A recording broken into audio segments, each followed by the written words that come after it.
Okay.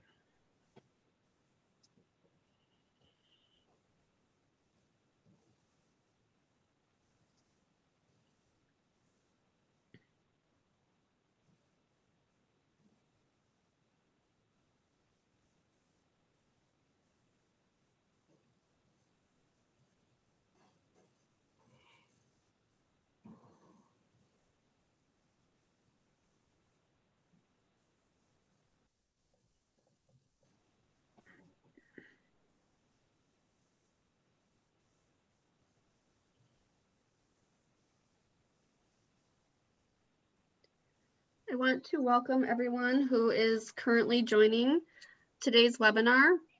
We are going to wait just a couple of more minutes while more attendees log on, and we will get started right around 3.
All right, it's 3 o'clock.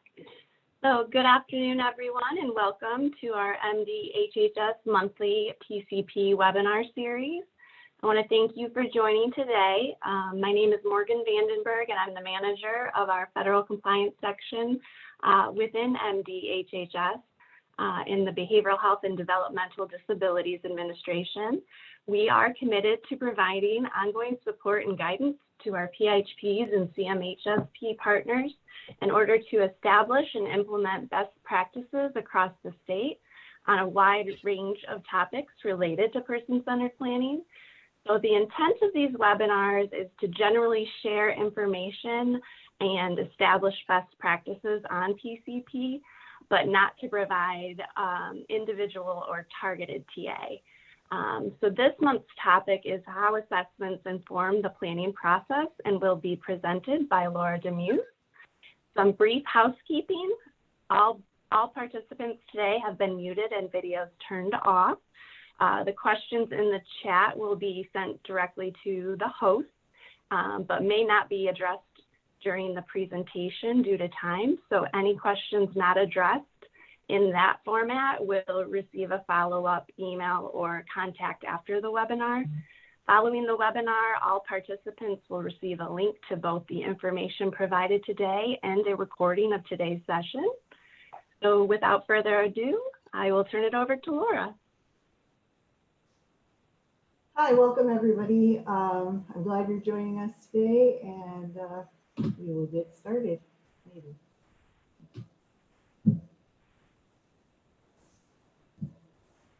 There we go. Okay, so today we're going to talk about doing some planning without having to rely on some of the tools without the person-centered planning process. So your assessment or any tool that you use should always inform the plan and not take over that. So we're going to go over some old memos, talk about the learning stage of the person-centered process, which is where you help guide your assessment and get information.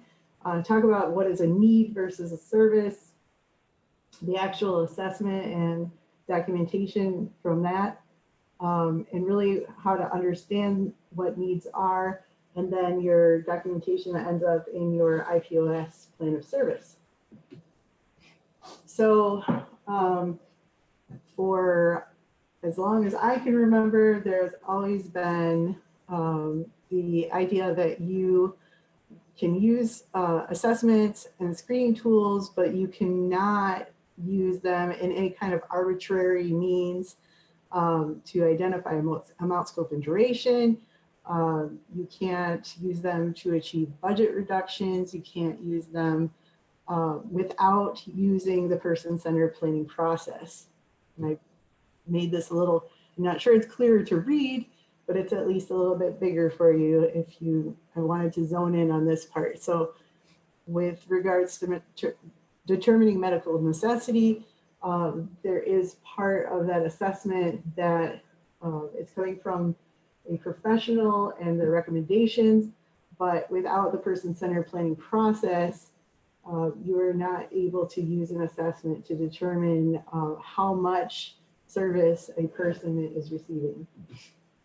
And a similar memo went out in 2019 about CIS, which is used for people with disabilities. And this, when you use this determination, it talks about how much support there is for each individual. And for those of you who have actually done it and sat through it, it talks about those support needs in hours. And that's kind of the same kind of frame we're going to take today. And so without, again, you can't use the CIS to determine, okay, the CIS said this person needs X amount of hours, and then just kind of write a plan for those services and supports based on that CIS without the person-centered planning process. So we have 2 examples of memos coming out from the state saying that this is not allowed. So the very first steps to any kind of assessment or getting to know a person is learning and listening, meeting a person face to face, being able to let them tell their story and listening for their red flags and needs. If you are going to use any kind of assessment, it's only as good as your ears. All assessment is about listening. And the only person that knows truly what it's like to live their life is the person, right? So nobody is the same as another person. And we work with people with diagnoses that don't come with a prescribed treatment, right? If you have a headache, you take a pain reliever or whatever. If you have Down syndrome or schizophrenia or whatever your diagnosis might be, there is not one single treatment methodology for the people that we serve.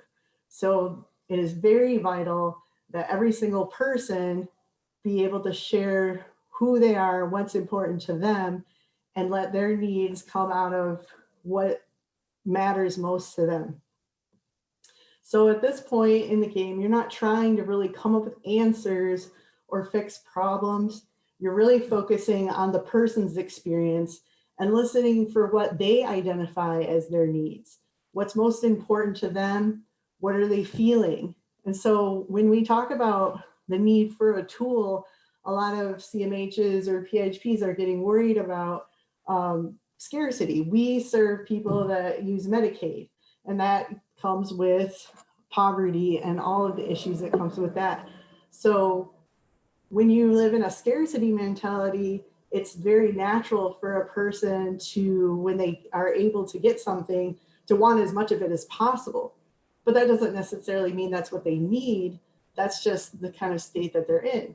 So as a supports coordinator, a case manager, being aware that that's a situation that some of the people we serve might be in, and that might be kind of the automatic response that they give when you talk to them. That doesn't mean that we have to think that they're bad people or that they're being unreasonable. We just need to look at it from the perspective of this is what they know and how can we help them get what they actually need and still have them feel safe and comfortable about what they're getting. So I wrote up a little story of a pretend person. So we'll go through this and we'll kind of identify first needs, and then we'll talk about potential services because those two things are different. So Shelly has told you that her daughter, Sabrina is the person that we're assessing, lives with her and her husband. Sabrina is 19 and currently Shelly is Sabrina's main caregiver. You watch Sabrina interact with her mother throughout the conversation and note that she is pushing on her mother, moaning and grunting. She's hyperactive, constantly slamming her body into walls and other people. She favors her left arm and only uses a few words. She's clean and well dressed, but her hair is disheveled because of her constant activity. You talk to Sabrina and ask her if her right arm hurts. She pulls her right arm back and rocks from foot to foot. You ask her sensory questions like, is Sabrina clumsy, accident prone, and how does she do with pain? Shelly, her mother, recalls several incidents where Sabrina fell down the stairs and jumped up without any sign of pain, how she would constantly fall off her bike without ever really learning to stay upright. And once she had a seizure and had cut her hand so badly, she needed surgery to fix it, but didn't cry or come to her for help, except to deal with the blood. Shelly said that Sabrina's last seizure was about 2 weeks ago, and it left her with weakness in her right arm. You ask about what effect this has had on Sabrina's ability to help around the house and with her own personal care needs. Shelly tells you Sabrina's right-handed, so it has been more of a struggle than normal. She states that this has happened with past seizures and took over a month to regain her mobility each time. And of course, this conversation might go on more and you'd learn more information, but this is what we have for today. So what are some of the needs that you're hearing? She has a weak arm. We have some behavior issues. Communication, she uses pretty few words. And when you talk to her, she didn't respond with any verbal response. But we have the behavioral communication of her pulling her arm back and rocking. What she was saying with that, we're not quite sure yet because we don't know Sabrina well enough. And it sounds like maybe she has some personal care issues or needs. So what else can you identify? If you guys can write in the chat, like anything else that you saw as a red flag or that you heard might be a need. Marie, if you can help me out with the chat, I can't see it. I will read them as they come in. So we have sensory issues. Is her medication effective for seizures? Possible physical health issues? What does her community inclusion look like? There's some so far. Okay, excellent. So as you can see, there are all kinds of things that you can identify just from that short example. We also have questions on high pain tolerance. Is there an undiagnosed health condition? Sure, absolutely. So those are the things that we've learned. And then through that conversation, we learned that what is already in place is she does have a doctor who is prescribing seizure meds. But again, like somebody said, are those seizure meds working? Do we need to look at, going back to the doctor, trying something else? She's getting physical therapy to help with her arm. And at school, she gets ABA. So, then we look to, what is Shelly and Sabrina, what are they looking to have happen through their services? So we want to make sure that we take all of this into account while we're assessing. So now we're looking at, okay, what services can help, not to fill those needs, but to help support Sabrina to get where she wants to go. So through this conversation, at some point, we want to kind of talk about what's most important to Shelly and Sabrina, for Sabrina, for her to be able to be the best Sabrina she can be. So maybe some CLS might help. We talked about physical therapy. Maybe that needs to be a temporary physical therapy. That another service is ABA, which sounds like she's getting through school. Maybe an occupational therapist to look at those sensory issues. Are there any other services that you think might possibly help?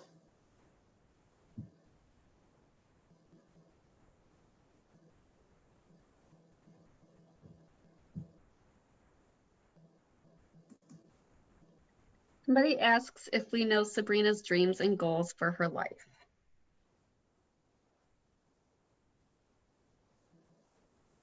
Well, we don't know.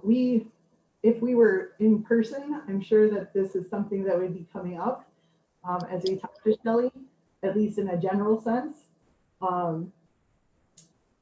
But we're just going to look at maybe what we have in our service array that might meet Sabrina's needs. There's another comment that Sabrina would still be eligible for school until age 26. Absolutely. So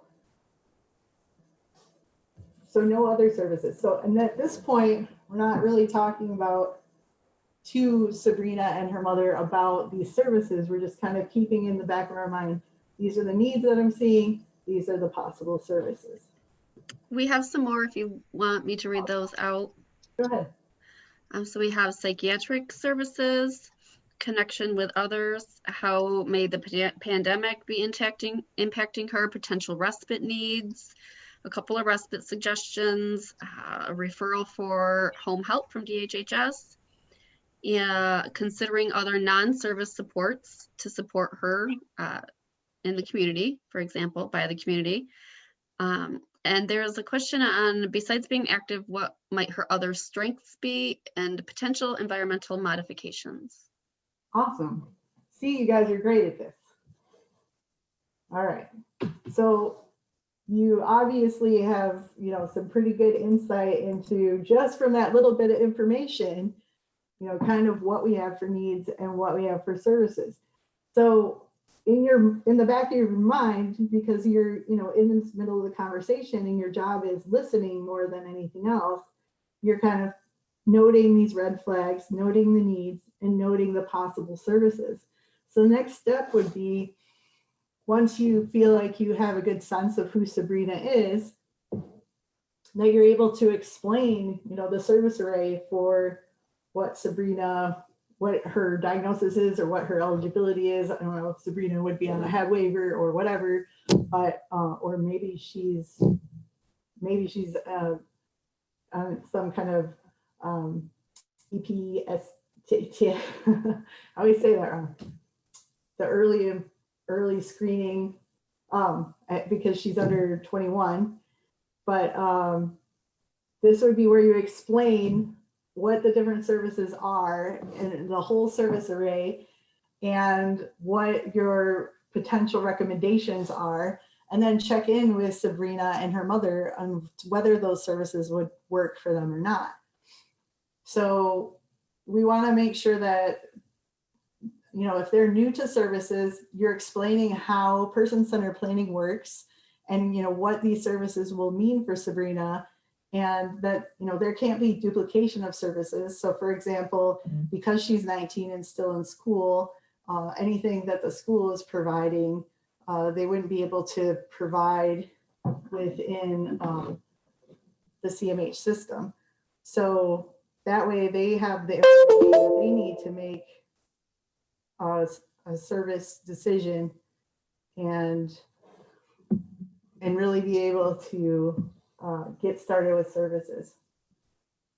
So another way that you can help with determining needs and making sure that things are staying person-driven and person-centered is by using an independent facilitator. And because the facilitator is independent, they are going to be better able to look at the person as far as what exactly their needs are and be able to identify those and then explore solutions that might not be just systems based. Like somebody said in the comments, they might be community solutions, there might be other activities or other natural supports that haven't been thought of, and many other benefits to potentially using that independent facilitator to help with planning. So once you get to the point where you're ready to document in your assessment, we again you would write down those recommendations that you said, the services that you think might be beneficial, and then be having a conversation with the person about, which of these services do you think might help you? So if we can only work on so many things during a year, and whatever is most important to that person is kind of the goal that we're going to focus on. So maybe you've listed, 17 different services that you think might be beneficial, but this year we really want to work on, she wants to get a job, let's say. Well, if there's services in there that are going to work in opposition, or there's going to be so many things, so many services that Sabrina doesn't have enough time in her day to be able to work on getting a job, then that might be something that isn't worked on at this time. So you want to make sure that you document the recommendations that you have, but talk about what's going to be the main priority and what Sabrina wants to do at this point. And then we talked to Sabrina and her mom about what a typical day without support looks like. So that would mean that, right now, maybe Shelly, her mother, is spending, 3 or 4 hours trying to get her ready for the day because she's trying to support Sabrina all by herself. And if there were some staff or some assistance that was needed to help with those personal care needs, then that might help her be able to have more time in her day to spend on other activities that would help with whatever her goals are. So the easiest way to figure all this out, and the hope is that generally any kind of level of care tool is going to be used for either respite or CLS services for the most part. And the hope is that there's a general range, I suppose, of CLS where you're not really having to do this intensive work. But if you've got somebody who's asking for a lot of hours, then this 108-hour description, 168-hour description, might be a good way to go. So you're going to go through, what a typical day is like right now without support, and talk about, with Shelly and Sabrina about what, from the time you get up to the time you go to bed, what are you doing and how long does it take? And again, this is from the person, what their day is like, what their needs are during that day, because everybody has a different lifestyle and a different thing that's important to them. And then looking at that with support and without support, and taking out things, assuming that Sabrina can sleep through the night, without any support there, work, school, any day program activity like that, there wouldn't be any needs for support during those activities. So, and then of course, if there's any kind of natural supports that are being used, then whatever they're providing can also be taken out from that 168-hour description. However, that those natural supports, you really need to think about, especially if you have an adult, that caretaker, especially a parent, they don't have a legal responsibility to take care of that adult. So always being cognizant of that and what the plan is should that caregiver decide that they no longer want to provide that support anymore is really important. So you want to really, again, think about what has the most positive impact as far as helping somebody have the amount of time and support in their day so that they can focus on the things that they need in their life. So this might be an example. I took out, we're assuming that Sabrina can sleep through the night and she doesn't need support. So currently, her mom is having to get up at 4 in the morning to, get her dressed and ready for the day, toileting and feeding her breakfast and getting cleaned up and getting redressed and kind of dealing with behaviors and all of that stuff. And throughout the school week, she has school, so there's no service needs there. And after school, they kind of have this schedule of coming home and eating, cleaning up, doing a chore or some kind of open activity, and finishing up the day. So, and then on the weekends, mom likes to sleep in, so they don't get up until later, which if you know anything about how Sabrina, we described Sabrina, might not be the best thing for Sabrina, but we can get into that later. So, so this is just an example of how you might do that. And then you have documentation about, you have 7 hours of the day for the 5 days a week. And then, the weekends to deal with how many hours of potential needs that you have. So when you go through planning, you take those current needs, your service recommendations, talking through with that person about, negotiating or problem solving, any kind of how we're going to meet those needs. Maybe if there's a transportation need or something, that's something that Shelly would be able to get her brother to help with or something. But we always want to make sure that that's coming from the person, and that any problem solving, if they're saying like, no, I absolutely need absolutely need a way to get Shelly or Sabrina to her medical appointments or something like that, then we need to consider how we can help with that. So then we get into the actual documentation of the IPOS. So we have so far gotten through getting to know the person, learning their story, what their needs are, and the potential services that could help with those supports, getting to know Sabrina and what's most important to her, and having a good idea of that going into pre-planning and into your person-centered planning meeting. Then you get to talk with Sabrina and her mother and whoever else might have come to that meeting about what is going to be most important for Sabrina for that PCP year. So you would want to write whatever that goal is in her words, or maybe mom's words, and put supportive objectives. And then in order to support the objectives that are going with that goal, you can use that 168-hour description to say, right now, it's taking mom 3 hours to get Sabrina ready in the morning. She not only needs some support with that, but you could use some respite from care, et cetera, et cetera. And then you've automatically have your golden thread that goes through the assessment process into pre-planning and into the IPOS. So the one thing that we want to talk about as far as the level of care determinations is people usually want to rely on those level of cares as far as medical necessity.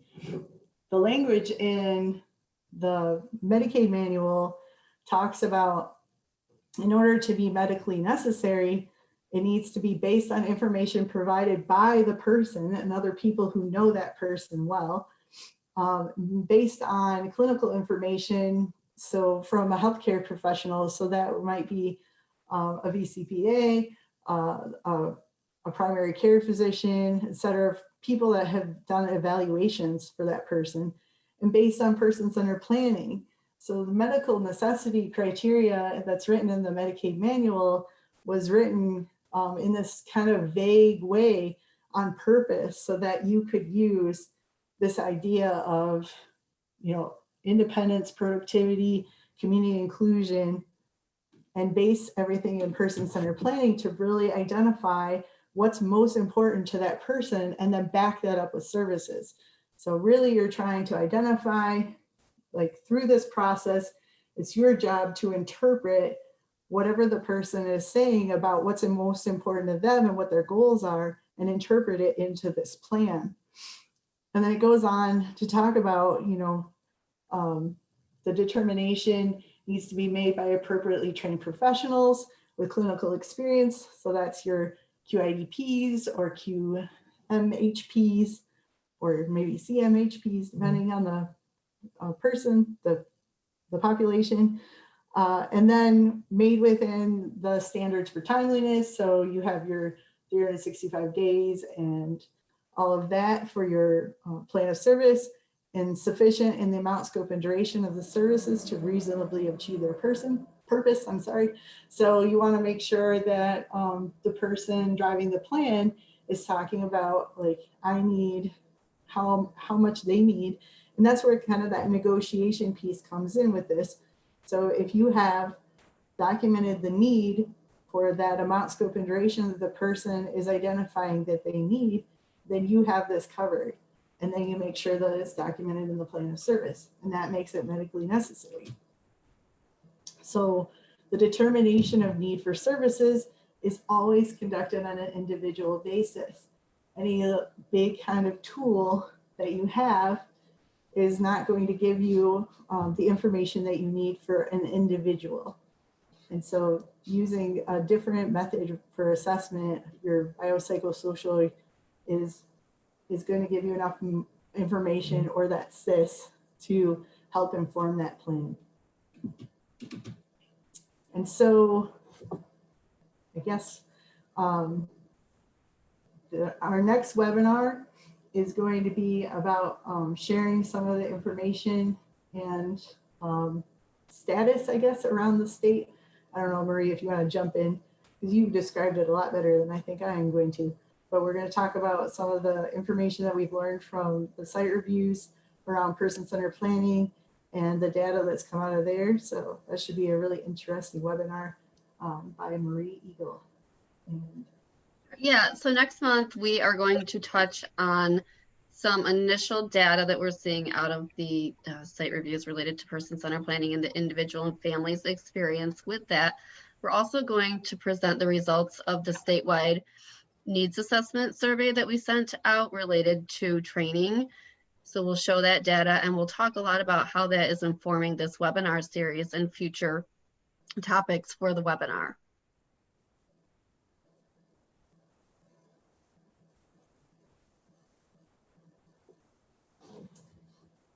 Laura, there is a question in the, well, it's a statement, but I'm going to pose it as a question from the chat, asking about adults who are living with parents and the expectation that the parent must cover any needs that that adult has living with them. The idea of that they are a roommate versus a parent at that point. Can you speak to this when it comes to need? There is no, so if you have somebody that's a child under your care, so you're like the legal guardian or parent, then there's an obligation for that person to provide care to that person. But when you have an adult who is over 18, there is not an expectation that anybody be able to provide that care. If you look at kind of our benefit system, once somebody turns 18, then they get their SSI and their Medicaid on their own because they are now considered an adult and responsible for their own care. So just as our benefit system uses that rule of turning 18, the same should apply for any kind of adult caregiver. So again, you want to make sure while we always want to help people as much as possible use natural supports, because we want people to have the most natural life possible. We want people to be able to have control over their life as much as possible. And sometimes when you have other adult caregivers always being expected to take over that responsibility, they actually take over that person's life in a way that we're not trying to do. So you always want to make sure that while natural supports are available, that we support them and help them. And if there's a time where they're not going to be able to supply that support anymore, that we have a plan for a transition into something else. So there really shouldn't be an expectation that that person always be providing that support. If there ever is a time that they want to step down or they want to reduce some of those hours that they're providing. And I say this with the caveat that unfortunately, with our provider shortage, it gets a little bit tricky because sometimes the CMHs end up getting stuck where they need that provider to provide those supports. But that's not the person's, the person or family's responsibility or problem. It should always be that if there is a need for support, that we try to fill that need.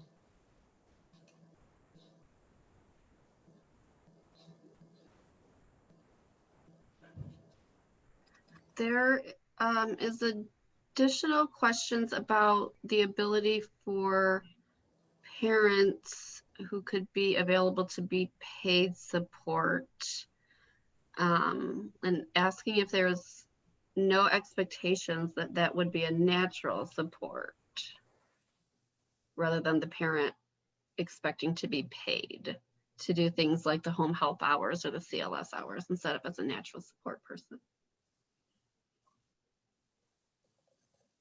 So this person is saying that, like, are we talking about fulfilling a need from a support standpoint, or are we talking about somebody who just wants to pick up some extra money for the job? Technically, if a parent, if they have that legal obligation, if they're a guardian or someone who's going to potentially, benefit off of, having a legal responsibility and doing that job, they're not allowed to do that. There are opportunities for non-contracted providers to provide services through a self-determination arrangement, but that would have to be done through there. But I don't know if the person is like hinting at that this family member is just trying to make some money on the side, or I'm not sure what the question is exactly. If the person who asked that question would like to raise their hand, we can have you unmute and you could ask it of Laura yourself. In the meantime, we do have some questions, and I think that they speak more to an overall topic that we hear around the state that I'm hoping you could speak to in a little bit more detail, Laura, which relates to the different types of personalized assessment tools that individual CMHs or PHP regions have created and required to be used for their clinical staff when participating in person-centered planning. So maybe those processes that do kind of circumvent the person-centered process and require a clinician to complete a standardized assessment to determine amounts, and then that's reviewed outside of the planning process by people in potentially utilization management type positions to then, I guess I'll say, inform the process. Can you speak to that a little bit? Sure. So I'm pretty sure, I don't know for sure, but a lot of these CMHs and systems have created these tools because, the situation that I just went through, or the idea of this 168-hour and really talking to a person and getting to know them and understanding them from a really person-centered way, it takes a lot of time, and you have to kind of know what you're doing. And because of the nature of turnover and all kinds of other problems. I think that people have looked for this quick and easy solution to try to put everybody in a level of some kind, mild, moderate, severe. And not only does that not need to be done, because no matter what kind of tool you make and how broad it is and how well tested it's been, you're not going to get a really good picture of who that person is and exactly what their needs are without going through the person-centered planning process as well. So that's why the state has repeatedly said that you can't use these tools by themselves. And so them requiring some of these tools should always be kind of getting a baseline maybe, and maybe a launching point or a starting point to negotiate from or to talk about. But really you're kind of, instead of coming to somebody saying, oh, we did this assessment and you qualify for 36 hours a week or whatever the assessment tells you, you should really be talking to the person about, what their needs are, what they think. And I realize that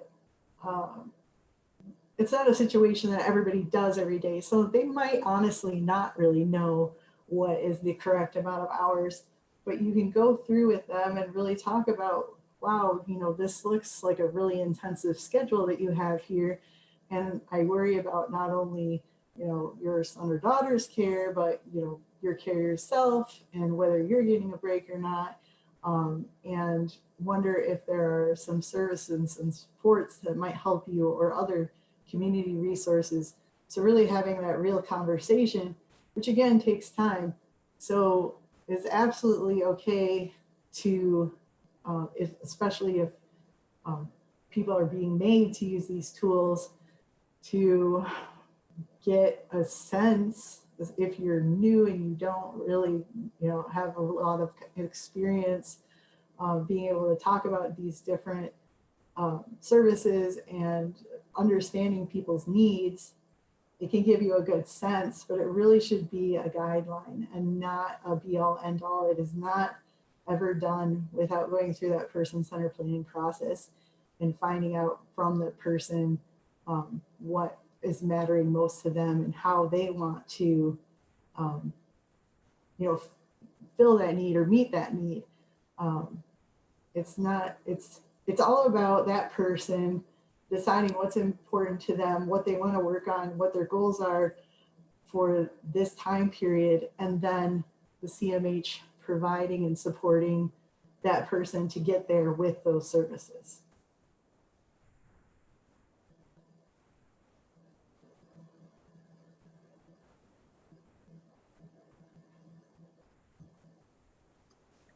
Laura, there's a question about timelines for determining services that are included in the plan. Can you speak to that?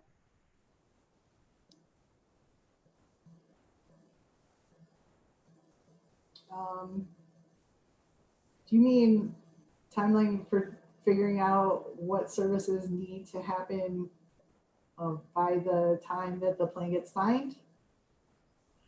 That sound right? Yes, I believe it's speaking to if we hold a planning meeting on X date, is there a identified timeline that the service must be included in the plan?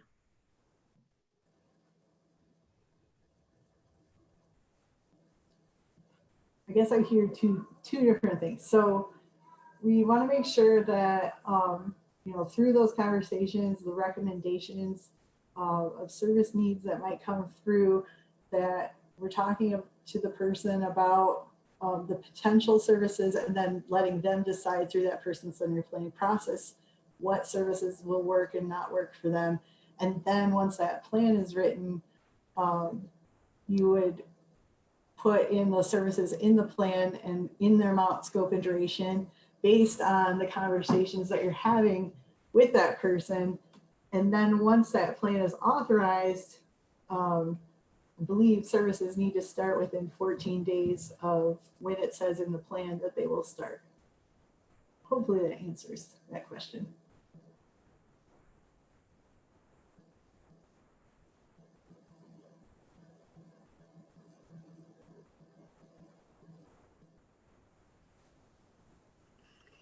So there's a lot of, it sounds like maybe a theme going on about when there's a disagreement between what one of these tools identifies and what has been identified as a need in the planning process, and how that can be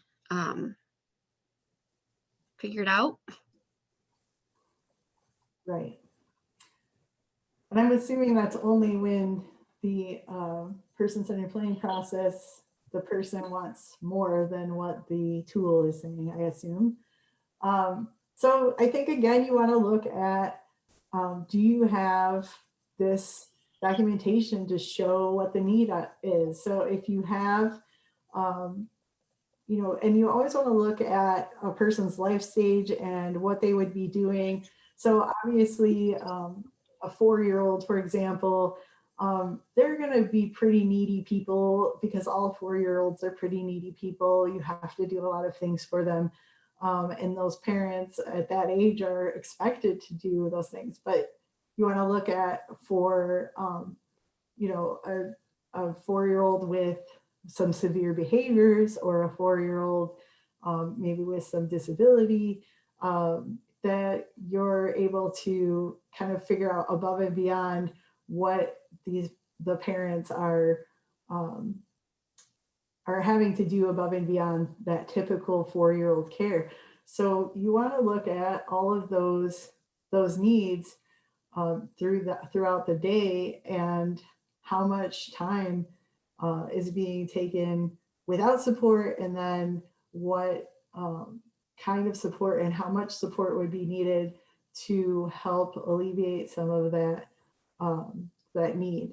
So if you have that documentation, you should be able to go to your or whoever is pushing back, I guess, and be able to say, like, look, I have shown that this is what the need is, and this is what has happened through the person-centered planning process, and be able to have that made for that person, and maybe show them the language in the Medicaid manual. And then I suppose, obviously, the person always has the right to go to fair hearing if they feel like their needs aren't being met.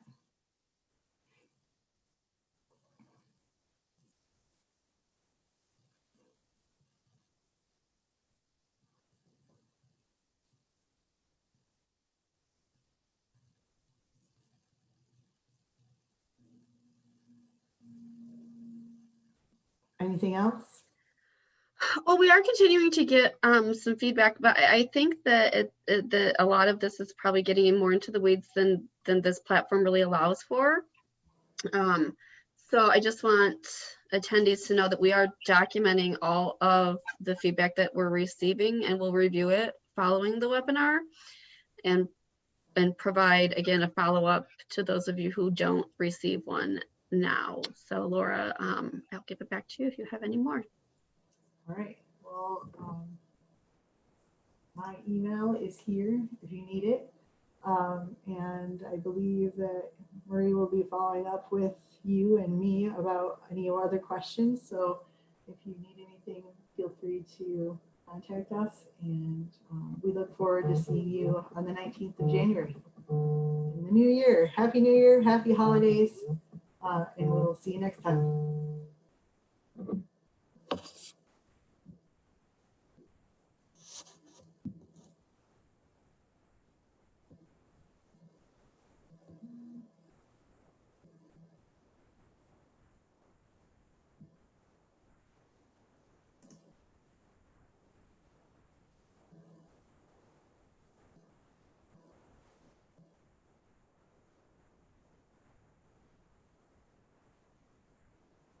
Yeah, so for anyone still attending, thank you again on behalf of the Michigan Department of Health and Human Services for attending today's webinar. As we said before, there will be a link to a recording of today's presentation emailed out tomorrow, along with a link to the slideshow. So if Anyone has additional questions, please feel free to email, and thank you for attending.